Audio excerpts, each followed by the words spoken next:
আনিসুর রহমান আশরাফি সাহেব হাফিজাহুল্লাহ, যার অনেক আলোচনা অনলাইনে আমার শোনার সুযোগ হয়, সৌভাগ্য হয়, মাশাআল্লাহ হযরত আছেন এবং আলোচনা পেশ করবেন। আমরা ইনশাআল্লাহ এখন সম্মাননা দিচ্ছি।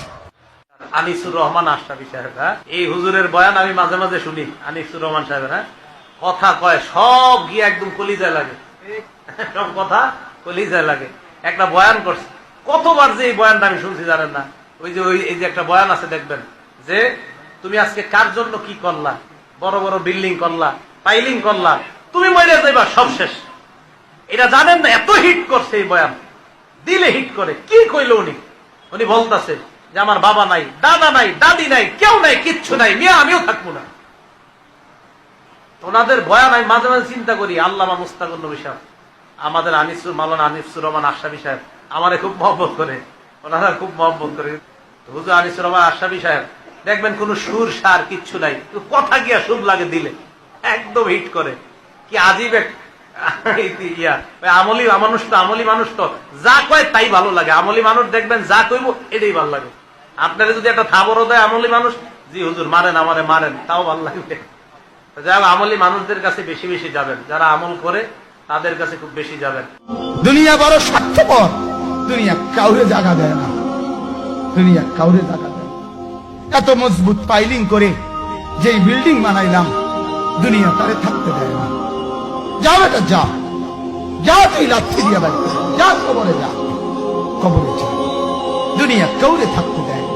দুনিয়া কত ক্ষমতা ধরকে মাটির নিচে ফেলায় দিছে, দুনিয়া কত সম্পদ আলাকে মাটির নিচে ফেলে দিছে, দুনিয়া কত সুন্দরী নারীকে মাটির নিচে ফেলায় দিছে, মাটির সাথে রেজা রেজা করে ফেলছে।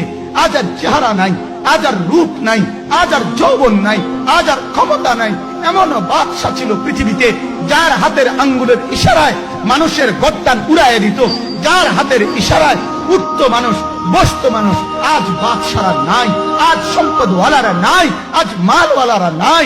দুনিয়া কাউরে থাকতে দেয় না, কাউরে না দোস্ত, কাউরে দেয় না। দুনিয়া দাদারে আমার থাকতে দেয় নাই। আমার দাদারে আমি দেখছি, আজ আমার দাদা নাই। আমার নানারে আমি দেখছি, আমার নানা নাই। আমার দাদিরে আমি দেখছি, আমার দাদি নাই।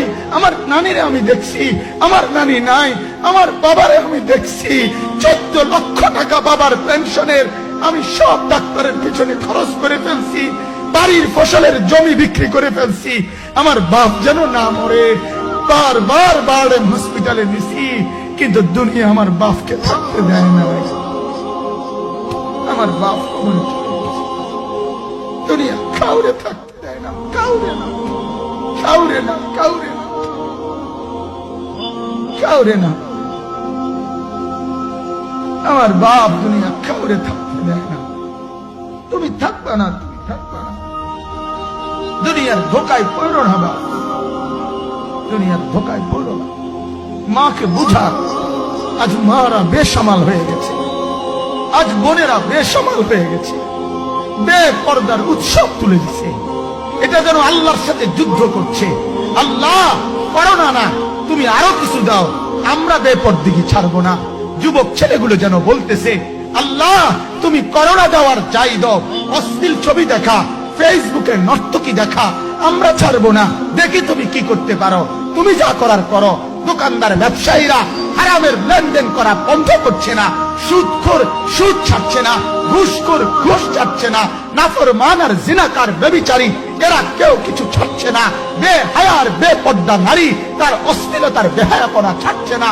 মুসলমান তার ঘরে টেলিভিশনের নর্তকীর আওয়াজ তো বন্ধ করছে না। হায় করোনা কিভাবে যাবে, আযাব কিভাবে যাবে বলেন, বলেন, বলেন আপনারা। আমার বাপ ফেরাউনের উপরে তো আযাব এতদিন ছিল না, নমরুদের উপরে আযাব এতদিন ছিল না, সাদ্দাদের উপরে আযাব এতদিন ছিল না, কারুনের উপরে আযাব এতদিন ছিল না, লূত আলাইহিস সালামের কওমের উপরে আযাব এতদিন ছিল না, হুদ আলাইহিস সালামের কওমের উপরে আযাব এতদিন ছিল না, নূহ আলাইহিস সালামের কওমের উপরে এতদিন আযাব ছিল না।